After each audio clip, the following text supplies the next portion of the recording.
All right, let's talk about something that should be scaring the hell out of all of us, but isn't getting nearly enough attention.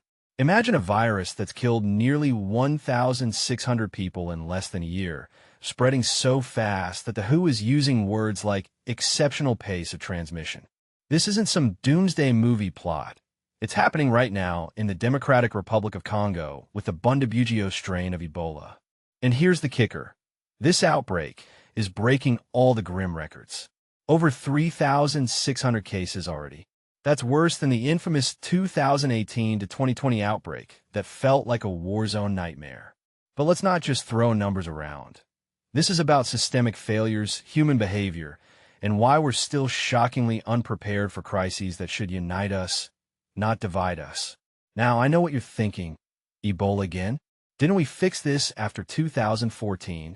But here's the thing. This isn't your textbook Ebola story. The Bundibugyo strain isn't new, but it's acting differently. No approved vaccine? That's not just a scientific gap. It's a moral failure. Let's unpack this. When WHO says there's no approved vaccine, they're not saying we lack ideas. There are trials happening in the UK and Singapore, sure. But why isn't this strain a priority? Is it because Ebola still gets treated as a third world problem until it threatens Western nations? I'd argue that mindset is what's keeping us stuck in this cycle of panic and neglect. Let's zoom in on the 44% fatality rate. That's horrifying, but here's what fascinates me. Why isn't this number even higher? Ebola Zaire, the strain we hear about most, kills up to 90% of people. So why does Bundibugyo only kill 44%? Does that mean it's evolving to be less lethal, but more transmissible? Or are we seeing better care protocols in some areas? But wait, this is happening in a region where healthcare infrastructure often means whatever tents and generators NGOs can airlift in. The fact that anyone survives at all feels like a miracle. That's not a win. It's an indictment of how little progress we've made in 50 years of Ebola outbreaks. Now let's dissect the real nightmare fuel, the spread. It's not just crossing villages, it's crossing continents. France, Germany, Uganda. Cases popping up like sparks from a wildfire. But the WHO's warning about insecurity and cross-border movement? That's diplomatic code, for this is a perfect storm. Imagine trying to contain a virus when the ground rules are written by militia groups, not scientists.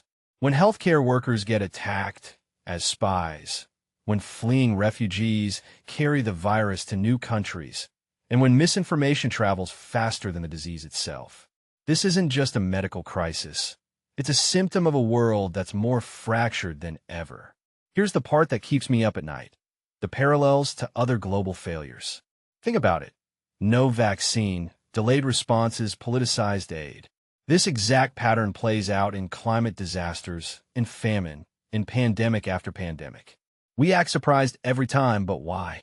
Is it because the victims aren't our people until it's too late?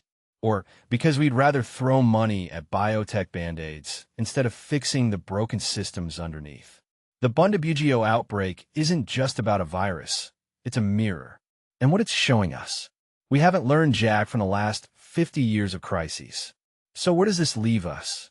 With a terrifying question. How many more outbreaks will we watch burn through vulnerable regions before we treat global health as non-negotiable? This isn't charity, it's self-preservation. The next pandemic isn't coming. It's already here.